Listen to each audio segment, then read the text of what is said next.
Vede Sexo, Emmanuel, 19. Amor livre. Pergunta: qual das duas, a poligamia ou a monogamia, é mais conforme a lei da natureza? A poligamia é a lei humana, cuja abolição marca um progresso social. O casamento, segundo as vistas de Deus, tem que se fundar na afeição dos seres que se unem. Na poligamia não há afeição real, há apenas sensualidade. Esse é o item 701 de O Livro dos Espíritos. Então, os espíritos afirmam que a poligamia é uma lei humana, um costume criado pelos homens, e que a sua abolição marca a evolução moral e social da humanidade. Eles destacam que na poligamia não existe uma afeição real, tratando-se apenas de sensualidade. Além disso, a proporção numérica equilibrada entre homens e mulheres na Terra indica o padrão natural para a união. A poligamia deve ser considerada como um uso ou uma legislação particular, apropriada a certos costumes, e que o aperfeiçoamento social fará desaparecer pouco a pouco. Essa aqui é uma nota do Allan Kardec.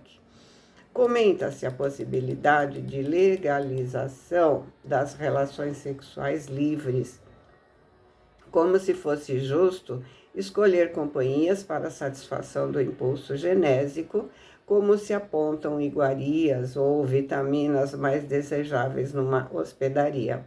No entanto, relações sexuais envolvem responsabilidade.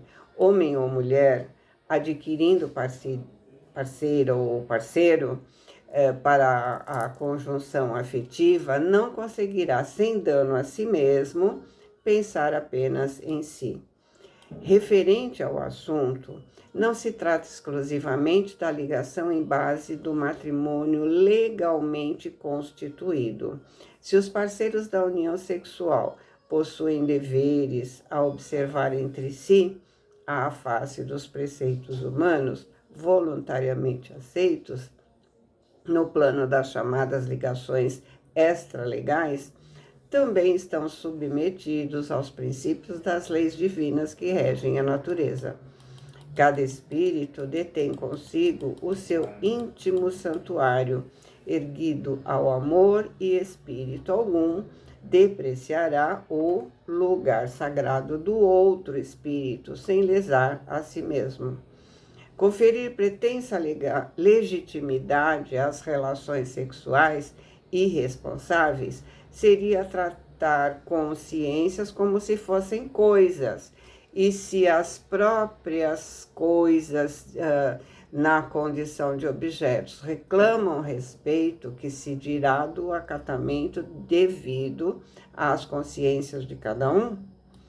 É óbvio que ninguém se lembrará em são juízo de recomendar escravidão às criaturas claramente abandonadas ou espezinhadas pelos próprios companheiros ou companheiras, a que se entregaram, confiantes. Isso, no entanto, não autoriza ninguém a estabelecer liberdade indiscriminada para as relações sexuais que resultariam apenas em licença ou devassidão.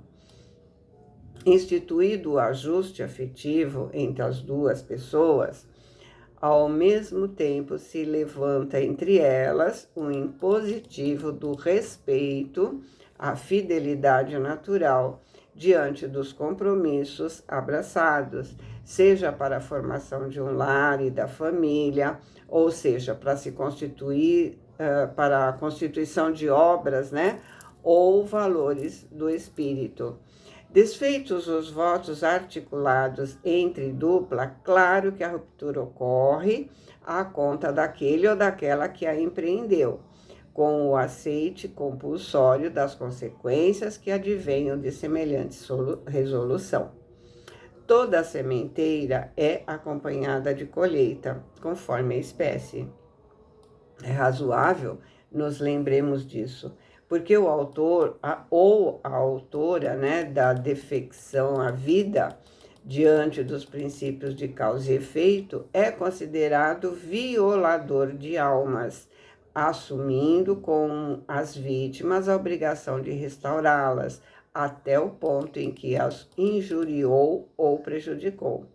Ainda mesmo quando na conceituação incompleta do mundo, essas criaturas tenham sido encontradas supostamente já prejudicadas ou injuriadas por alguém. O diamante no lodo não deixa de ser um diamante, sem perder o valor que lhe é próprio diante da vida.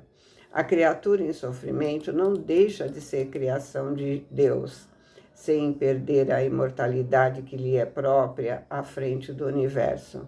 Que a tentação de retorno aos sistemas poligâmicos pode ocorrer habitualmente com qualquer pessoa na Terra, né? É mais que natural, é justo. Em circunstâncias numerosas, o passado pode estar vivo nos mecanismos mais profundos de nossas inclinações e tendências. Entretanto, os deveres assumidos no campo do amor diante da luz do presente devem prevalecer acima de quaisquer anseios inoportunos, uma vez que o compromisso cria leis no coração e os sentimentos alheios não se danificarão sem resultados correspondentes na própria vida.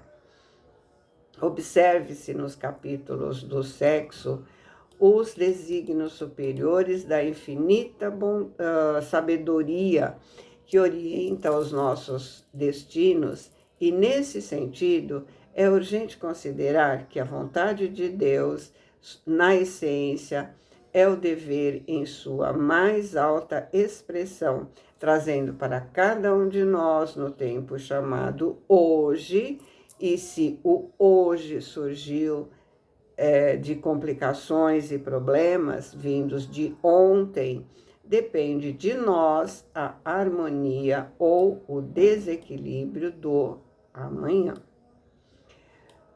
A união de duas pessoas deve ser pelo sentimento, não pelo contrato, pelos interesses, conveniências. Sabemos que no mundo primitivo, a poligamia era um costume natural, onde os homens conviviam maritalmente com várias mulheres. Atualmente, o amor livre é ainda a recordação da poligamia nos tempos primitivos, com mudança somente quanto à forma. Atualmente, devemos entender que a poligamia é todo o relacionamento sexual da pessoa na condição de solteiro ou de casado, do homem ou da mulher, na busca de prazeres sexuais sem responsabilidades, com variação de parceiro ou parceira. Não somente a juventude se envereda pelo mundo livre das relações sexuais, porque quando os adultos praticam relações extraconjugais, também estão vivendo a poligamia. André Luiz, lá no capítulo 18 da parte 1 do livro Evolução em Dois Mundos, nos informa, ó que ele fala: o sexo reside na mente e expressa-se no corpo espiritual e, consequentemente, no corpo físico, por santuário criativo do nosso amor perante a vida. E, em razão disso, ninguém escarnecerá dele, desarmonizando as suas forças, sem escarnecer e desarmonizar a si mesmo. Seja nas relações afetivas de uma vida conjugal legalizada ou numa ligação amorosa destituída de vínculos jurídicos, a responsabilidade diante da justiça divina é a mesma, de um para com o outro. O que as leis humanas não analisam, não exigem e não punem, a justiça divina analisa, pesa, exige e pune com segurança e sem falhas. jamais podemos esquecer que há um código de leis divinas que rege profundamente a vida moral das criaturas humanas, desde os mínimos atos, dando a cada um de acordo com as suas obras praticadas por pensamentos, sentimentos, palavras e atos. Diante da prática das relações sexuais sem os valores afetivos elevados, as criaturas valorizam e buscam somente o corpo físico do outro, despregando-lhe a alma e desconhecendo as leis morais que regem esse relacionamento. Não somos somente um corpo. A criatura humana é muito mais alma, sentimento, coração e consciência. Os sentimentos e valores das pessoas que dizemos amar são muitas vezes destratados por nós, danificando o altar íntimo do parceiro ou parceira, sem saber que estamos realmente ferindo a nós mesmos, através da consciência culpada. O mentor espiritual do Chico, com muita sabedoria, nos faz entender: cada espírito detém consigo o seu íntimo santuário, erguido ao amor, e espírito algum menosprezará o lugar sagrado de outro espírito sem lesar a si mesmo. As ideias materialistas, a falta do conhecimento da vida futura e suas imposições levam o homem a desejar a sua liberdade através da liberação sexual, sem compromissos e sem responsabilidades. E isso está estimulando as criaturas a se tratarem mutuamente como se fossem coisas, objetos, ou seja, a vida afetiva e sexual entre o homem e a mulher nada tem a ver com a vida pessoal de ambos. Isso é um grande engano. Nenhuma criatura pode ser um objeto, um boneco ou um autômato do outro.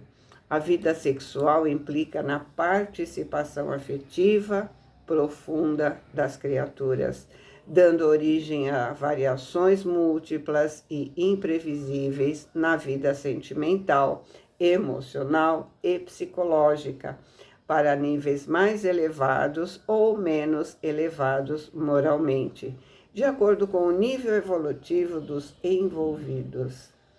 Vemos todos os dias, através dos meios de comunicação, como crescem assustadoramente os desastres morais na vida afetiva dos casais, seja uma união conjugal ou fora dela. Em virtude do despreparo espiritual, surgem os sintomas enfermiços, que são desentendimentos, discussões, inimizades, perseguições, crueldade, infidelidade, separação, abandono, assassínios e suicídios.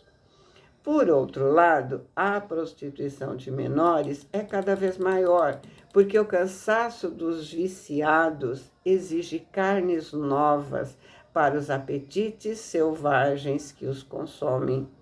E porque vivem sempre entediados e sem estímulos novos, o alcoolismo, o tabagismo, a drogadição constituem um novo passo no rumo da violência, da depressão, do autossuicídio.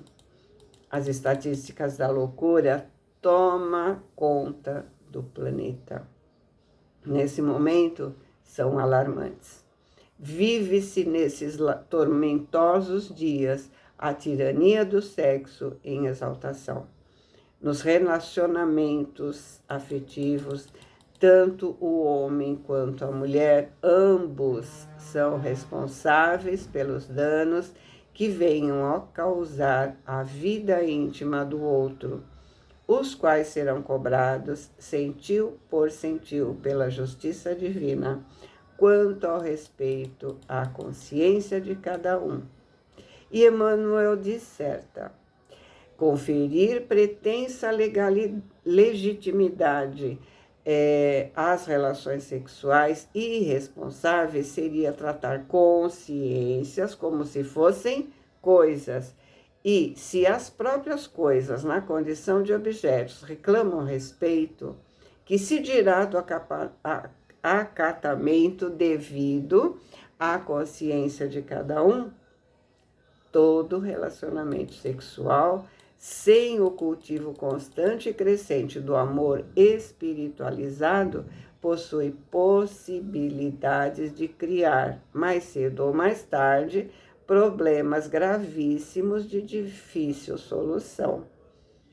O amor-paixão não sabe caminhar todo o tempo nos trilhos da disciplina, da harmonia, do respeito, da assistência mútua e da gratidão. Porque com o desejo dominando os sentimentos, a criatura humana busca sempre a satisfação de si mesma, não se importando com a vida interior do outro. E Emmanuel nos esclarece que os deveres assumidos no campo do amor diante da luz do presente devem prevalecer acima de quaisquer anseios inoportunos, uma vez que o compromisso cria leis do coração e não se danificarão os sentimentos alheios sem resultados correspondentes na própria vida. Podemos então afirmar que a poligamia é um costume que, introduzido numa certa época, por motivos econômicos, aumento de braços para o trabalho grátis lá nos clãs, já não se justifica. É verdade que ainda hoje algumas populações se mantêm pela predominância do apetite carnal sobre o senso moral de homens ricos, que se dão ao luxo de sustentar várias esposas e numerosas proles, mas tende a desaparecer pouco a pouco com o aperfeiçoamento das instituições. A ordem natural e inerente à espécie humana nos leva a pensar que, incontestavelmente, a monogamia está mais próxima da lei divina, porque, tendo por base a união constante dos cônjuges, permite se estabeleça entre ambos uma estreita solidariedade, não só nas horas de prazer, nas horas alegres, como nos momentos difíceis e dolorosos. As demais formas de associação dos seres, embora possam ter sido autorizadas ou consentidas durante algum tempo, em determinadas circunstâncias da evolução social, há muito que se tornaram condenáveis pelos códigos de direito dos povos de cultura mais avançada, notadamente no mundo ocidental. As ideias poligâmicas não correspondem aos desígnios da providência, que jamais foi possível generalizar-se, face à relativa igualdade numérica dos sexos. Portanto, a banalização e o tratamento animalizado do sexo como uma necessidade fisiológica devem ser substituídos com urgência pelo conhecimento de que o sexo é um processo da mente e entender até que ponto o conceito de necessidade fisiológica está compatível com a necessidade do espírito imortal de praticá-lo. Então, devemos concluir que a monogamia é o instituto que melhor satisfaz aos planos de Deus para o ser imortal, no sentido de preparar a família para uma convivência de paz, alegria e fraternidade. Estado esse que há de estender-se no futuro, abrangendo toda a humanidade. Então, Resumindo, quanto às nossas recordações poligâmicas, Emmanuel diz que a tentação de retorno aos sistemas poligâmicos pode ocorrer habitualmente com qualquer pessoa. E isso é mais que natural, é justo. Em circunstâncias numerosas, o passado pode estar vivo nos mecanismos mais profundos de nossas inclinações e tendências. Conforme esclarecem os espíritos, na prática do amor livre, que é a poligamia, existe apenas a sensualidade, ou seja, a ausência dos valores do sentimento. No amor livre, sendo a satisfação do instinto sexual o objetivo único, procura-se fazer sempre do parceiro ou parceira um instrumento de prazer sensual. Na busca incessante de sensações inferiores, as criaturas se desinteressam pelos valores do sentimento, os quais são os únicos que poderão formar uma união ideal, né? Uma união que trará paz, alegria e a segurança relativas para a dupla de corações. A prática do amor livre pode atender à volúpia dos desejos e sensações inferiores da criatura, mas não fará bem para a alma de ninguém, porque todo coração somente alimentará a alegria através da afeição que garanta a estabilidade emocional e psíquica. O impulso poligâmico do homem não é um instinto biológico, mas um simples resquício das fases anteriores da evolução.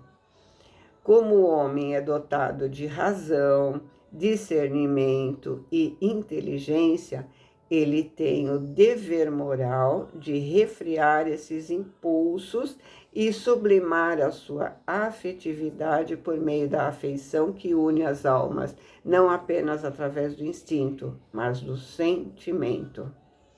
É pela razão, pelo livre-arbítrio, que ele se controla, elevando-se conscientemente acima das exigências biológicas e das ilusões sensoriais.